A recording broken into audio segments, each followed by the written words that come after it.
Hey and welcome, Kimberly Castleberry with JustAskKim.com. And how'd you like that snazzy video intro? Aren't those cool?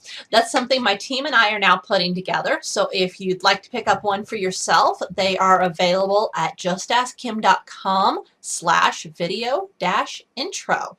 Check them out. I'm doing some neat things with them. They're kind of fun and really add a touch of professionalism to your videos. They're really neat to increase the impact of your videos and help establish your branding on them.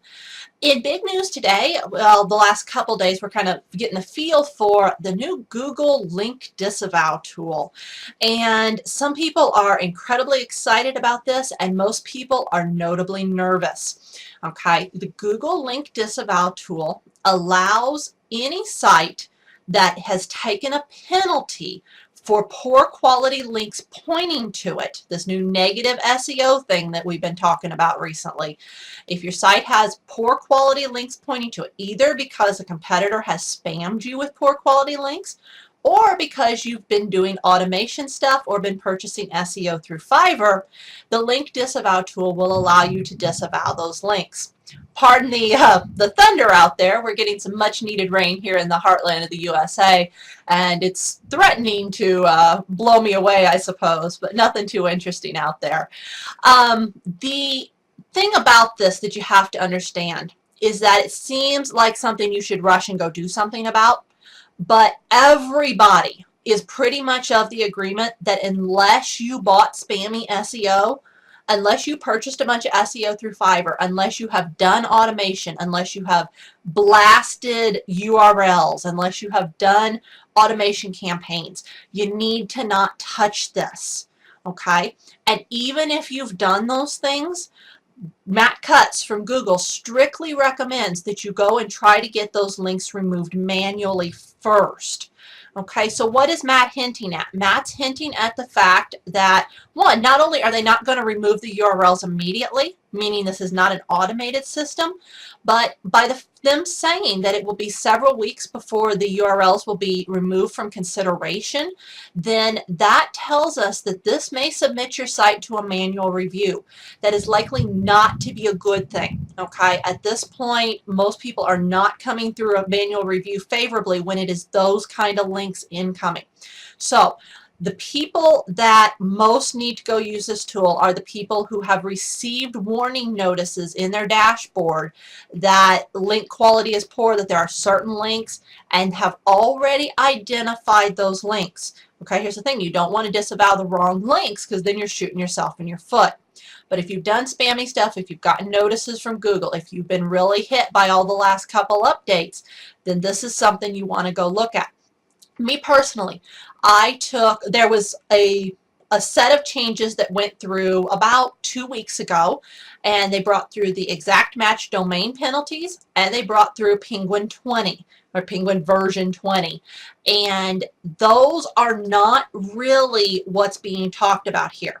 For example, when Penguin version 20 comes through, I saw a dip in traffic because it adjusted the calculations of about 3% of all search queries. I think it's 2.6, somewhere in there. About 3% of search queries got adjusted. I'm down a little bit in traffic. Big deal. I'll sort that out. The Google Link Disavow tool is not really designed for that kind of thing. Okay, I didn't have the penalty applied because the link's incoming. I had the penalty applied because once they calculated things out, somebody outranked me for a couple of my posts. Big deal. I'm working on that.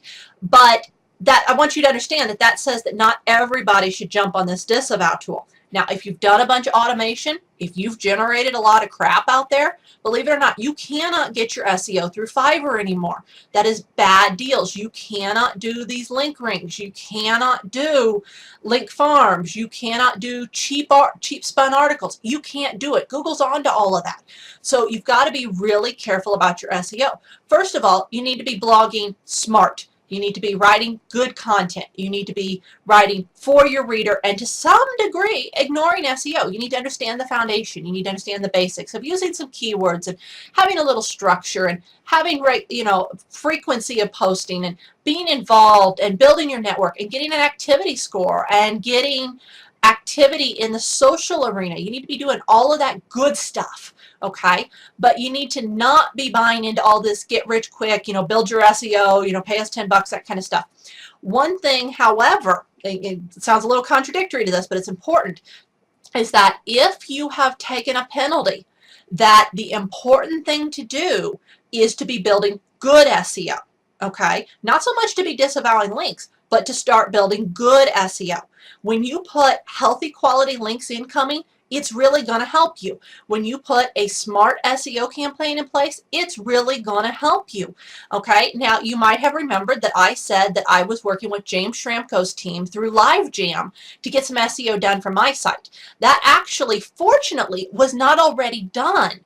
And so you might have remembered when I sent out the email to you on my email subscriber list that I said that we were about to hit a penalty for a lot of sites, that I expected a bunch of us would take a dip, and that the smart thing to do would be to preemptively prepare for the need to rebuild some SEO. And I put my money where my mouth was. Okay, I bought a LiveJam pack. I bought a pack through James's team, and we are beginning a very solid, very smart, very sensible team.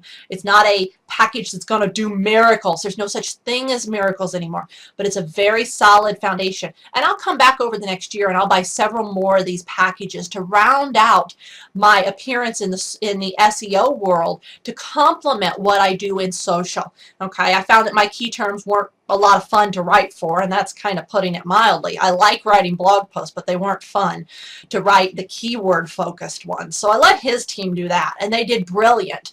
Okay, we're just starting to put that campaign in place. It's not in place yet, but I have all my pre-stats, and so once that campaign is fully in place, then I expect within about 3 months that by the next Panda review that things will really pick up. And I expect to have to put more into that. That's an ongoing kind of thing. We also saw a penalty be put in place for exact match domain names. Now, I wasn't hit by that, but some sites thought they were hit, even though they were hit by several other algorithm changes that were released that week. And so that's really important to understand, that there's been a whole block of SEO algorithm changes, and there's never one factor. One of the most common questions I get is, if I do X, if I put my keywords in all my header tags, if I, one item, the people ask me if they do this one item, if they will rank first in Google, and the answer is no. Okay, what you have to understand is that what goes into the Google final algorithm for how you rank is over 200 factors. Okay, this is the equivalent of saying that when Google looks at your site, there is 200 tests they give your site. And if using your keywords in your header tags happen to be one of those tests, and that's only a portion of a test, to be honest, then you got an A on 1 out of 200 tests. And all your competition is taking these same tests. And if they're getting an A on 3 or 4 or 5 of these 200 tests, they're going to outrank you. It's real simple. They're providing a better user experience. They're providing better content. They're providing more of what Google is looking for, because it's what the end reader is looking for. You need to write better content. You need to have great, compelling headlines. You need to create social activity. You need to do all the things that go into SEO, and a lot of that is simply writing good stuff. So if you've been, slogging around, if you've been writing generic stuff, if you've been writing kind of canned stuff, if you've not been putting your heart into stuff, if you've not been getting out here and getting passionate about something, you need to do it.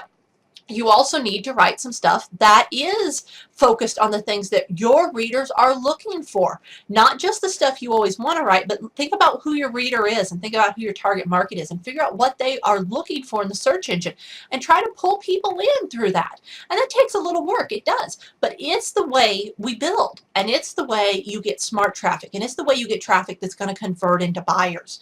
And so you have to not be worried overly about Google, because you're really creating a relationship with these readers, yet you still have to pay some attention to some of the basics. You have to understand the foundation. I have an introductory course to WordPress SEO. You can check that out if you need something. If you're not ready for a full-blown course yet, maybe you want to check out my 3 steps to quickly and easily improve your WordPress SEO. It's a little video that I think you'll enjoy. A lot of people got great response to that because it'll really help you do some simple things that Google's looking for that won't get you in trouble, but will really help establish your SEO. And that's what we want to do. We want to be smart about what we're doing. We want to be well branded. We want to be creating an experience for our reader. We want to be generating an emotion, and that's going to help us succeed. That's going to help us get the results we want, and that's going to help us rank favorably with Google as an end result, not as the first result, but as an end result. So pay attention to that. Like I said, don't shoot yourself in the foot with the Google link of disavow tool. It will get you in trouble. Pay attention to whether you need it, whether you have taken penalties that were specifically because of bad incoming links. And if you have, pay attention to exactly which links before you knock them out of there. And generally be smart about what you're doing with SEO. Don't ignore it, but don't live and breathe it either. All right, guys, this is Kimberly Castleberry with JustAskKim.com, and you take care, and I'll catch you in the next news update.